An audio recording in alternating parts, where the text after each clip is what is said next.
দর্শক, আজকে ভিডিওটা করছি ভারাক্রান্ত হৃদয় নিয়ে। আমি গতকাল রাতে হঠাৎ আমার পাখির কলোনিতে একটা ব্যাড সাউন্ড শুনতে পাই। অনেক রাতে, একটা দেড়টা বা দুটার সময় হবে হয়তো বা। সে যাই হোক, আমি সামথিং রং এরকম, বাট আবার বৃষ্টি হচ্ছিল ওই সময়। ভাবলাম বৃষ্টির কোনো আওয়াজ হবে কিনা, তারা ভয় পাচ্ছিল। তো আজকে সকালে এসে যখন আমি আমার কলোনিটা দেখি, স্পেশালি জাভার কলোনি, আপনাদেরকে কি বলবো আসলে, যে দেখেন, দেখলে বুঝতে পারবেন কি ঘটেছে আসলে।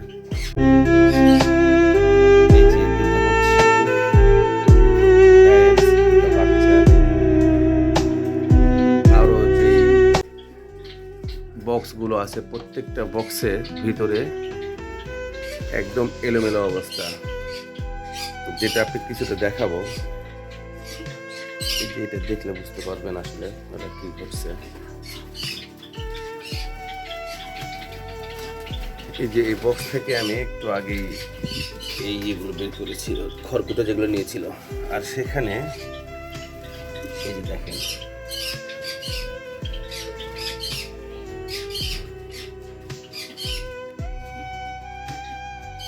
আমি জাস্ট শুধু কষ্টই পাচ্ছি না, অনেক রাগ লাগছে আসলে। এ তো ইঁদুর এগুলো তো বাসা করছে, আবার হচ্ছে পাখিগুলোকে অনেক ক্ষতি করে ফেলছে। আবার আরো কিছু আহত পাখি আছে, সেগুলো দেখাচ্ছি আপনাদেরকে। মানে পুরো, মানে কি বলবো, সবগুলো পাখি একদম কেমন, মাত্র পাখিগুলো একটু সেট আপ হচ্ছে, অনেকগুলো বাচ্চা বেরিয়েছে অলরেডি, তার মধ্যে এখন এই অবস্থা। বলেন কেমনটা লাগে। ওগুলো বের করছি, ওগুলো আমি আমার মুরগি দ্বারা খাওয়াবো প্রতিশোধ হিসাবে। তারপরে এখন যে ইঁদুরটা এই ঘরের ভিতরে আছে, এখন ঢুকলো কোন দিক দিয়ে, এটা হচ্ছে দেখার বিষয়।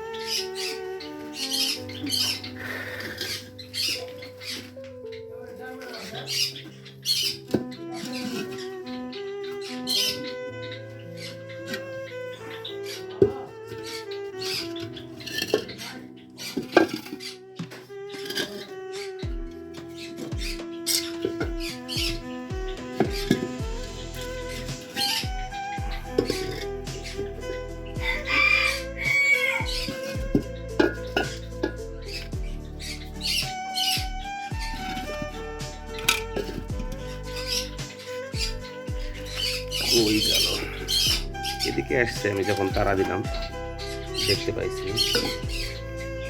এখানে আছে হয়তো বা।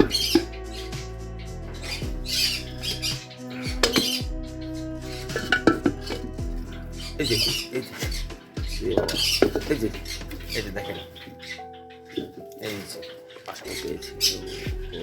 ইঁদুর তো আমার এই পাখির কলোনিতে আছে। এই যে এরা সারাক্ষণ চিল্লাফেল্লা করে, তার মানে ওরা ইঁদুর দেখলেই চিল্লাফেলা করে, বা রং কিছু দেখলেই চিল্লাফেলা করে, যার ফলে এই যে দেখেন এই পাখি দুটাকে আহত করছে, পা রক্তাক্ত,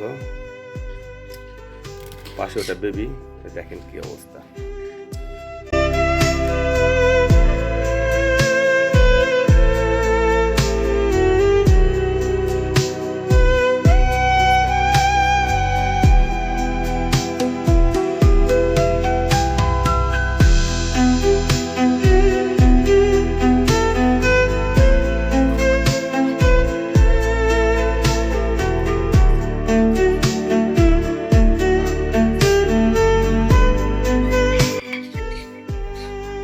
কতটা হিংস্র আপনার ভিতরে গেলে দেখলেই বুঝতে পারবেন।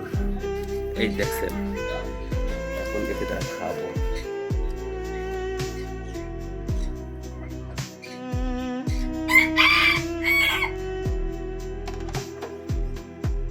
ধর, তোর জন্য তোফা নিয়েছি,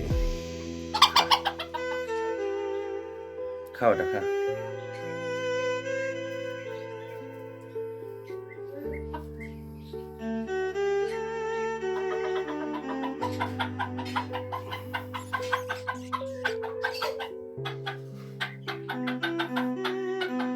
ওকে দিচ্ছি, ও খাচ্ছে না।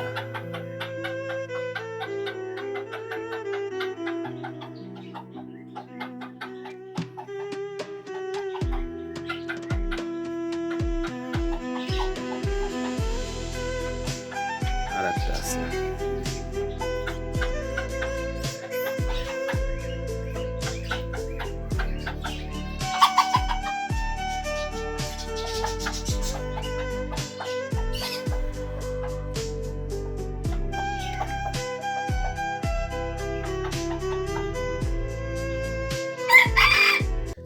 যাই হোক, আমার খুব খারাপ লাগছে, বাট করার কিচ্ছু নাই। খারাপ লাগছে এই জন্য যে একটা প্রাণ আর একটা প্রাণকে খাওয়ালাম, ওটা কোনো বিষয় না, কারণ আমার তো একটা ক্ষতি হয়ে গেছে, রাগ লাগছে অনেক বেশি, যেটা আপনাদের বলে বোঝাতে পারবো না। তো যাই হোক, আজকে এই পর্যন্তই। ভালো থাকবেন, সুস্থ থাকবেন, আল্লাহ হাফেজ।